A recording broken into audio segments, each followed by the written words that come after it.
Hello and welcome to the Success Showcase. I'm your host, Eric Lopkin with the Modern Observer Group. And with me, as always, is Chip Janiszewski from the Happiness and Success GPS. Chip, how you doing this week? Doing great. How about you, Eric?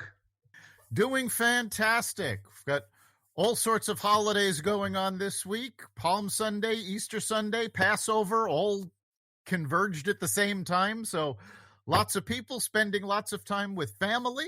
Especially since last year at this time, everybody was locked down.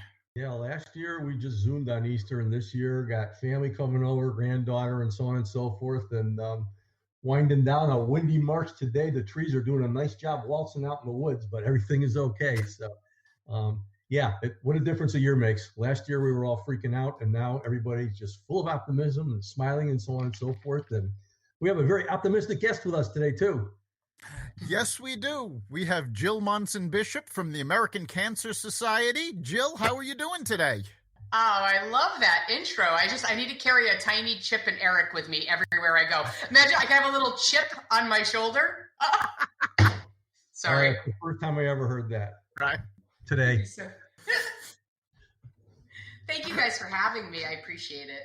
It's our pleasure. So why don't we start out? Tell us a little bit about what you do over at the American Cancer Society, what your job is, and how you're helping with their mission. Sure, I appreciate it. So I just got a new title, which is kind of funny because it really is, it's still not distinctive of what I do for a living, but my title here is Senior Development Manager.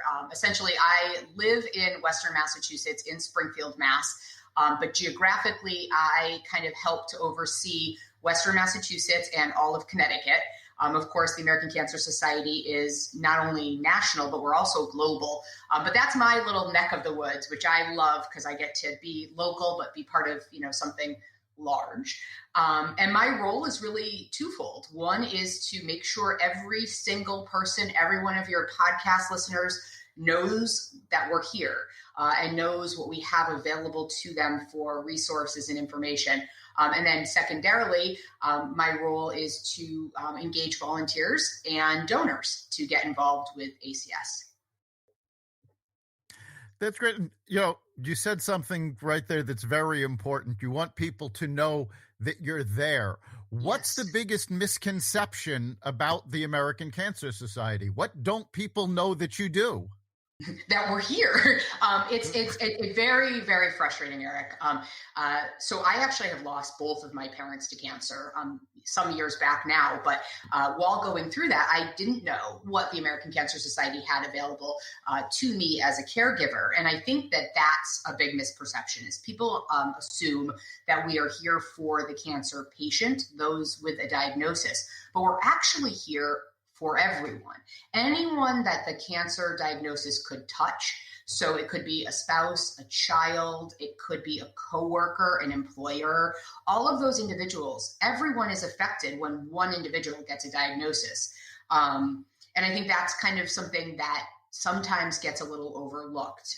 And people will say, well, how are you available? And I like to say, like, at the most basic level, like, because, to me, it's always about building that foundation, is we have a 24/7, 365 cancer helpline. It's our National Cancer Information Center. And when I first started, I kept calling it NCIS. My boss kept going, Jill, not NCIS. That's the show. And, okay. So it's the NCIC, but it's actually staffed with human beings, which I know is like a crazy phenomenon, right? Like actual people. And they're here in the United States and they're there for you. Like I said, 24/7, 365. So Eric, you mentioned, we have all these amazing holidays going on, Passover and into the Easter. And that can be hard for an individual, maybe somebody who's lost somebody or maybe somebody who recently had a diagnosis. It doesn't matter if it's a holiday. You can call NCIC and talk to somebody. And what's available on the other end of the phone is someone that has information and resources. And then some people are like, you know what, I don't want to speak to someone. And that's okay, because I can understand that. Sometimes you just want to do your own research, right? What I can tell people is the internet can be the like the worst thing in the world. Like, it's like my brother is like he'll call my wife who's an EMT and say like, I think I have and it's like, were you on WebMD again? Stop it. So what I like about our website, which is very simply cancer.org, I mean, it can't be any easier than that, is that it's all of the scientific information. This is all of the accurate, if you read it on cancer.org or any of the many pages within our site, that you are getting the right information. And, I mean, that can be, again, about your diagnosis. We talk a lot, the three of us get together at various networking things, and we talk a lot about screenings. I know we're wrapping up March, but March is colorectal cancer month.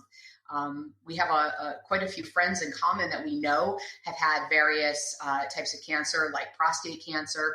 And those are screenable cancers. It doesn't always mean if you get your screenings that you won't get cancer, but it certainly can help you and set you in the right direction. So I recommend highly that people go, if you just search on our website, it'll give you like when you should get screened for men and women and the age groups. So it's really helpful. Yeah, it's great that all that information is available. And let's face it, American Cancer is a trusted source. There's too many sources out there where people will Google their symptoms and, they've gotten poison ivy, but they're convinced it's skin cancer because they went down the rabbit hole.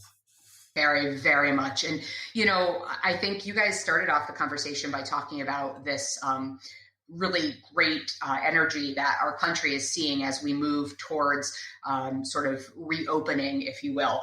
And I think that it's true. It's wonderful. Many, many, many. I mean, I think the president's going to speak today. Many, many vaccines are being given. But for someone that has cancer or, again, a loved one, there's a lot of questions around, okay, well, what about COVID-19 and cancer? And what does that look like?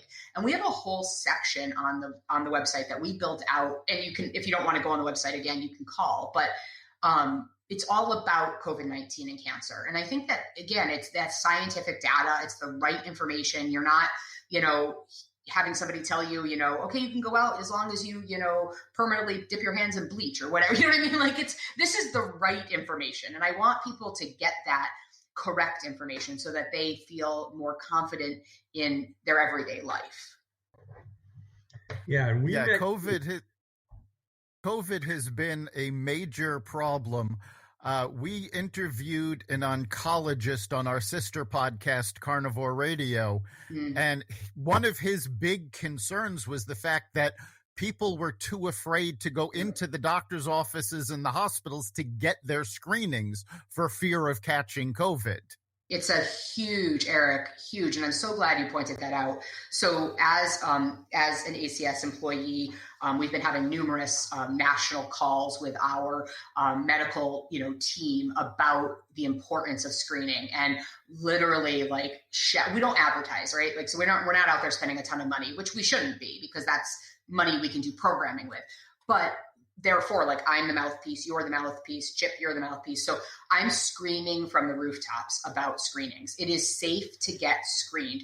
The doctor's offices, these doctor's practices, they are following every CDC protocol to make sure you are definitely safer in your doctor's office than you are in the big W department store, if you will. So get screened, because the fallout of COVID for cancer, unfortunately, is going to be pretty devastating. Our numbers are expected to be way higher than predicted before, we obviously knew about COVID. So please, whether it's a mammogram, I had one back in the fall. I was safe. I have not gotten COVID. Having a mammogram, having, your colonoscopy, having, there's all different kinds of screenings now.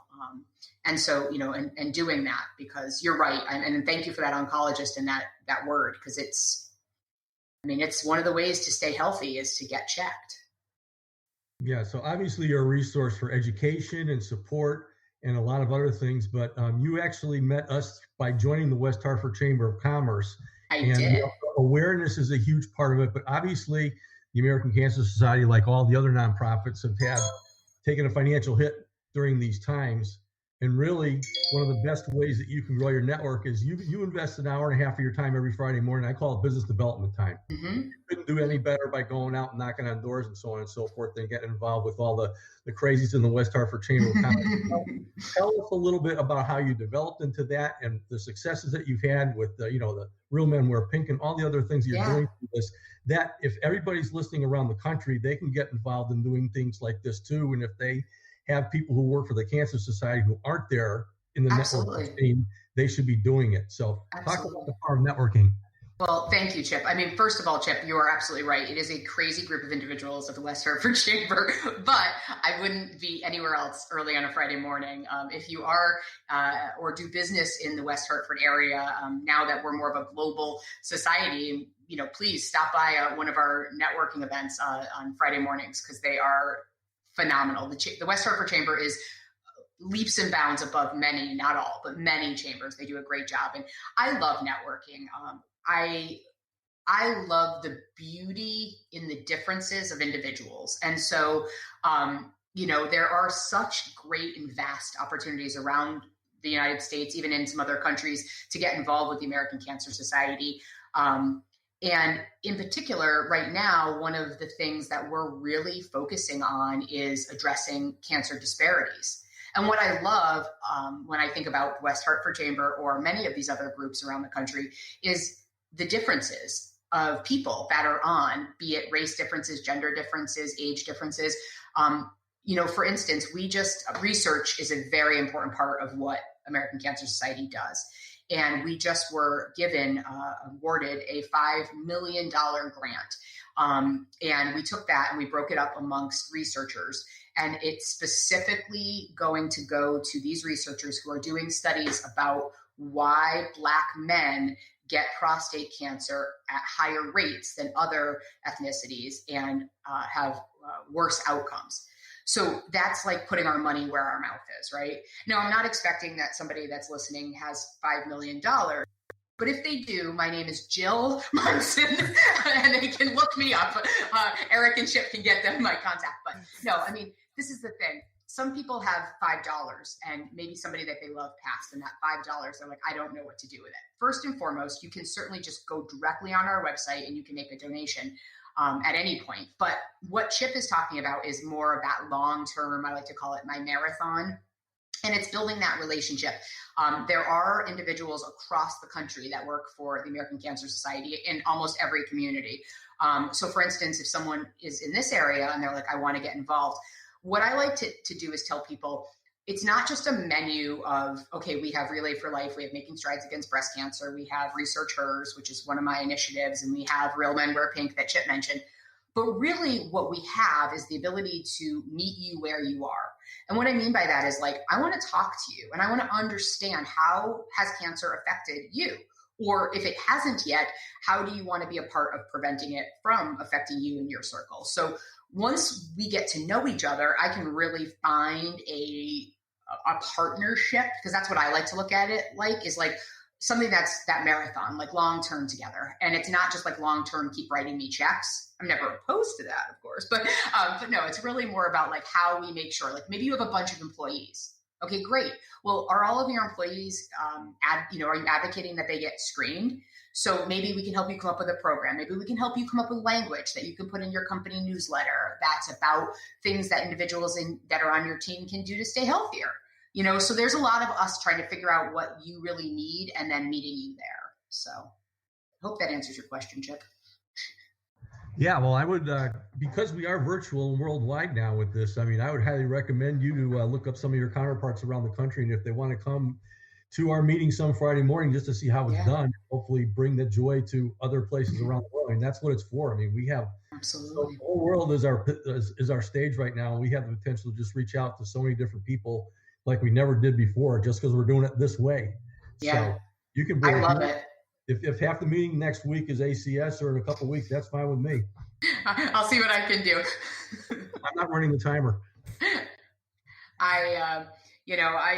Any chance that I get to share, because I feel like sometimes, even though cancer affects so many people, sometimes feel like they're alone. And I never want anyone to feel like they're alone, be it a caregiver. We just built out, for instance, our whole caregiver section.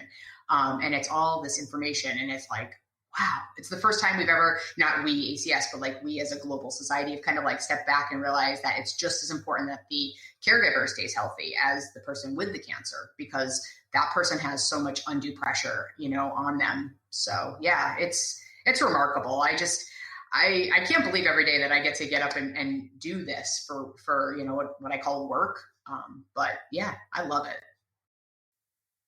Yeah, we've been talking about how, virtual meetings and how the world has changed. How did ACS have to pivot during this year of COVID? I love that word. Every time, and I don't know, but I was a Friends fan. And so I see Ross with the couch going, pivot, like that's why it's become like the meme. That's a much better image than the ship in the Suez Canal trying to pivot. Oh my God. Thank God that finally got like loose, right? Like I was like, oh, somebody give that poor, boat some WD-40 and everybody get out there. Like we can do this. No, Eric, it's without a doubt. Every single person that's listening, whether you are a business or a nonprofit, or whether you're a solopreneur or you're a huge company. I don't think there was one organization, one entity that didn't have to somehow pivot. And if you think you didn't have to pivot, I would, and I'm not the business coach here, you guys are, but like, I would definitely step back and think, maybe we did pivot, or maybe we should have pivoted. The American Cancer Society, like many, national nonprofits, we had a lot of events. We were very event heavy. Our Relay for Life, I'm sure you guys have heard of it. Everybody's heard of it. Relay for Life is, a tried and true, walk the track. Some did 12 hours, some did 24, and it was incredible. And it still is. We're not doing it anymore. But we looked at how can we take that and modify it? And how can we make sure, again, that we're meeting people where they are? Because that's not for everybody. Clearly technology is, a priority. And we have all these generations for the first time ever, if you think about it, you know what I mean? Like there's essentially 4 to 5 different, generational categories, if you will, and everyone does things differently. So I think, what we did was we paused. I give a lot of credit to our CEO, Gary Reedy, who said, okay, first let's take care of our team. And that, and it was hard. We had to furlough some people, and eventually we had to lay off some people. And that's a hard decision to make. But in doing so, it was like they wanted to make sure that health and wellness was taken care of for the team. Because we're a health organization, we had to pivot in a lot of ways. Our Hope Lodge, which is someday we're all going to get to go to together on a little field trip. But our Hope Lodge, if you live in some of the major metropolitan areas like Boston, New York City, down in Atlanta, there are these buildings, and you've seen them and you've been able to go into them, called Hope Lodge. And Hope Lodge is like, blows my mind, because basically, for instance, if you're like in Hartford or if you're in Western Massachusetts and you get a diagnosis and you can only be treated at one of the Boston hospitals or a New York City hospital, you can, through your doctors and through the social work system, connect with ACS and potentially stay at a Hope Lodge with a caregiver free of charge for your whole treatment. So, I have a friend here in our area who had to go out to Boston for 6 weeks of treatment. And that would have been, financially monstrous, right? But more than that, like not the healthiest setting to have to stay in a hotel. So this was pre-COVID. They were able to stay in Hope Lodge. Unfortunately, as a health organization, Hope Lodges had to shut down during COVID. Many of them are starting now to get ready to get back online. Our hope is the second half of this year, like you guys were saying earlier, that everything will be back to some semblance of whatever it's going to look like, and things will be good to go. Also, our Road to Recovery program, which is individuals who take cancer patients to treatments, but it's in your car. So we obviously had to pause that. So it was frustrating, but what we did in exchange was made sure we built up all of our resources, made sure we had the most accurate information, on our site, took a lot of our on-ground activities and made them have, virtual components. And now we're looking at how we can hybrid them or stay virtual if that makes sense. So that's a little bit about how we pivoted. That's a lot to do. I'm on the board of Connecticut Humane Society, and I know we had to pivot everything. And I've dealt with nonprofits for the last year, talking to them about how they pivoted and what happened with donations. And there are so many nonprofits that their donations dropped between 60 and 70%. And there's actually some that dropped a lot more than that. Mm-hmm. So it's really, a struggle for these nonprofits to return to normalcy. So what have you guys got planned going forward to sort of embrace the new normal? And I hate that phrase, but I do too, because I always thought I was never normal to begin with, so I don't know how I'm going to be the new normal. Normal's overrated, but I always tell people I'm either left or right of center. It's not political. It's just I'm definitely not in the normal range. I think the thing I mentioned was the technology piece. Really, again, meeting individuals where they are, companies where they are, instead of being so prescriptive with this is what we do, sort of trying to figure out where there's need and then fulfilling the need where possible. And it can be challenging. I mean, we're a huge organization in terms of, geography. So being nimble can be a challenge. We did some reorganization as a nonprofit. We reorged, which basically just kind of shifted the people who were here into different roles and positions and stuff, which I think, wearing my business hat, because I used to be a business owner, made total sense. We made some decisions that some people didn't understand, but I think made sense. Like we are in many communities where we don't have local offices anymore. We gave up those high-priced leases. I think it makes sense because, who cares? Like, I'm still in the community. I'm just working from my house instead of 6 miles down the road in a big building. We were able to take that money then and invest in research and future programming.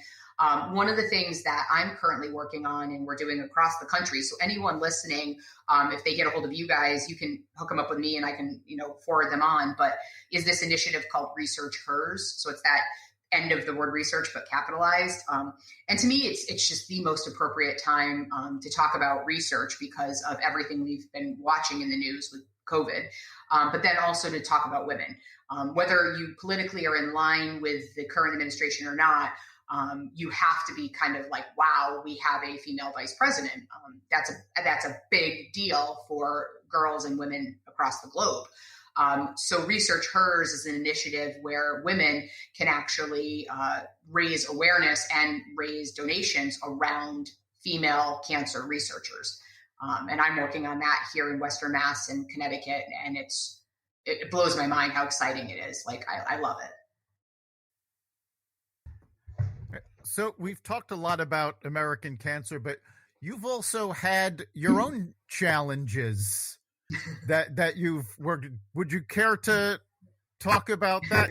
Dealing with all of COVID and all your work with American Cancer, and on top of that, having your own health challenges. Yeah, 2020. So most of your listeners don't know me that well, but for people who do know me, one thing about Jill is I never do anything just like halfway. I always have to go like all the way and above because that's just who I am. So I decided right before COVID to fall and tear my Achilles tendon. I didn't decide to do it. It decided for me. And in tearing my Achilles tendon, I was extremely overweight. I was 300 plus pounds. And so when I fell, I really messed it up. I had to have surgery. It was on my birthday, actually, in February, but it's done. But I had a birthday surgery and then proceeded to, be disabled. Basically, I couldn't move, but I did do ACS stuff, literally, like was doing like web things in the hospital. But was home, recovered, after the appropriate amount of weeks, and started my physical therapy. Unfortunately, when I had a routine appointment with my surgeon's office to see a PA, and this was literally in the mid-May, maybe, right around when COVID was really hitting our area hard. So I had this appointment and the doctor, the PA said, I think you have a clot. And I was like, yeah, right, whatever. Cause I had broken the ankle a couple times in the past and they always think you have a clot. So they sent me over to the hospital. And unfortunately, again, height of COVID, it was Friday afternoon at 5 o'clock. And now I'm in the ultrasound area, and the woman does the thing. And she's convinced too that it's just going to be like a fluke. So she like tells me to order our takeout. So Jen and I prepare, like I call my wife and say, okay, honey, order the takeout. Well, she comes back in and says, I think you should cancel the takeout. I was like, okay, why?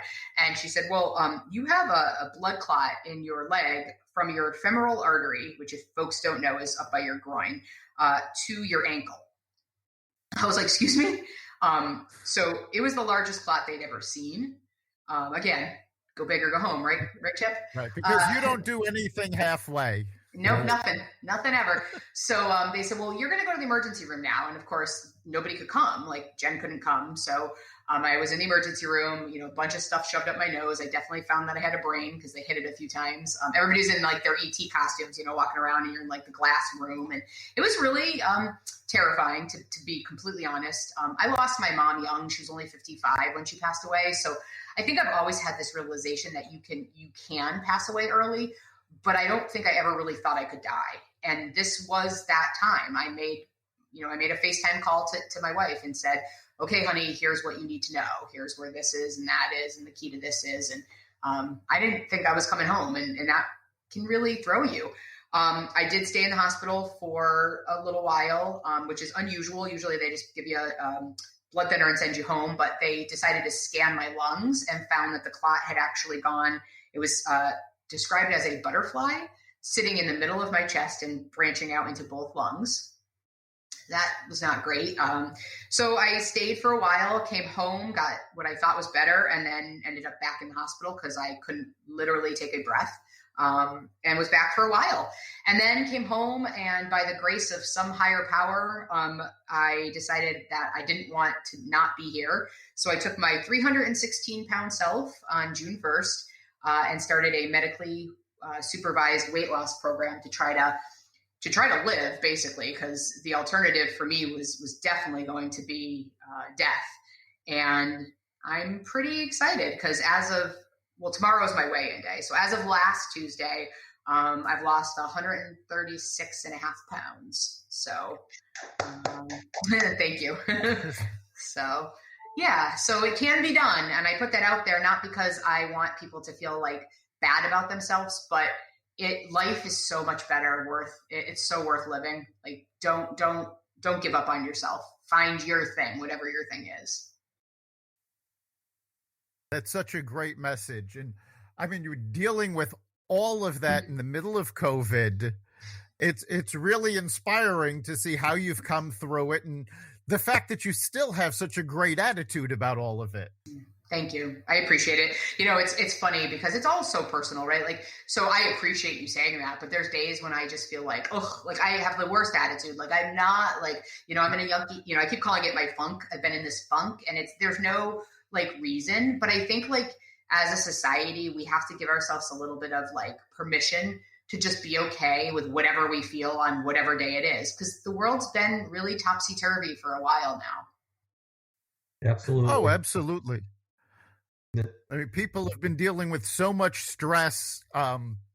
There's been an uptick in suicides, unfortunately, because the stress level in people has been so high. So, yes, you have to accept that, this is how you feel and focus on getting through it rather than suppressing it. Right. And allowing yourself, like, I think all three of us can kind of relate to this. Like I in my head, I hear Chip's voice on, a Friday morning, and it's, I'm definitely known. People will say like, oh my God, you're always happy. And, yeah, I mean, I relatively have a upbeat personality, but some of this is, and it's not acting, but it's work. And what I mean by that is like, yep. Last week on Monday and Tuesday, I was in the dumps. I was having a really hard time, and I didn't want to share it with a ton of people, but I have a few people, and that's what I say is find your people and have them to be able to be yourself. And those are the people that I can peel back my layer and say like, hey guys, I'm having a tough time and I don't know why. And because unfortunately, Eric, you're right. The rate of mental health issues and suicide is increased. But we can work on that together. We can trust each other. And I just, please find, if you're listening to us and you feel like you're in your funk, I get it. Just find somebody, anybody to talk to. If you want to talk to me, I am not a medical professional, but get a hold of these guys and they'll share my information. And Lord knows I'll at least make you laugh, or I'll try to, Exactly. It's all about having people you can trust, having people you can talk to, and working together. Very much. All right, so we are at the end of our time. No! We are, yes. So before we go, Jill, if you can tell people how they can get a hold of the American Cancer Society. Absolutely. And the NCIC number. Absolutely. So the easiest way, because it's the thing when you're listening to something audio, it's easy to remember, is our website, cancer.org. From there, you can get everything you need. But some people prefer phone, which is awesome. Our NCIC phone number is 800-227-2345. So 800-227-2345. And if someone wants to email me directly, if they can remember it, you certainly can. It's Jill, like Jack and Jill, .Monson, which is actually MONSON, so all O's, Jill.Monson@cancer.org, and I can point you in the right direction. Great. So Chip, what do you think is the big takeaway for our listeners this week? Well, first of all, it's just been very inspirational. I mean, we talked a lot about battling cancer and so on and so forth. And one of the biggest things that got you through is that you are totally aware that you can have a positive reaction at any time you want and grab charge of yourself. And you have relationships out there, part of which is through networking and other things, but nobody can do it alone. But we're always going to have our ups and downs. You choose positivity. And obviously, that's a big thing in fighting a cancer or whatever else you got. And that's just so cool. And it's rare that the compliment, congratulations on being less a person than you used to be, is appropriate here. However, I think it's just fantastic. And, God bless you for everything you do. And go to cancer.org. Just go to the homepage, all of you folks out there. Yeah. And they have a whole bunch of options out there of information that you can get, how you can volunteer, donate, and that kind of thing. So thank you so much, Jill. And keep on keeping on. Thank you. Everybody go get screamed. Do it for us. We love you. Mwah. Yeah, I think for me, the big takeaway is the resources are out there and you are not alone. No matter what you're dealing with, whether it's cancer, mental health, stress, you are not alone. So there's help out there for you and feel free to grab it. You've been listening to the Success Showcase. You can catch us every week at xvadio.com/podcasts. You can also find us on the Apple Podcasts app, Google Podcasts, Spotify, iHeartRadio, Stitcher, and wherever you find podcasts. Remember, make this your best week ever and make next week even better. We'll see you then.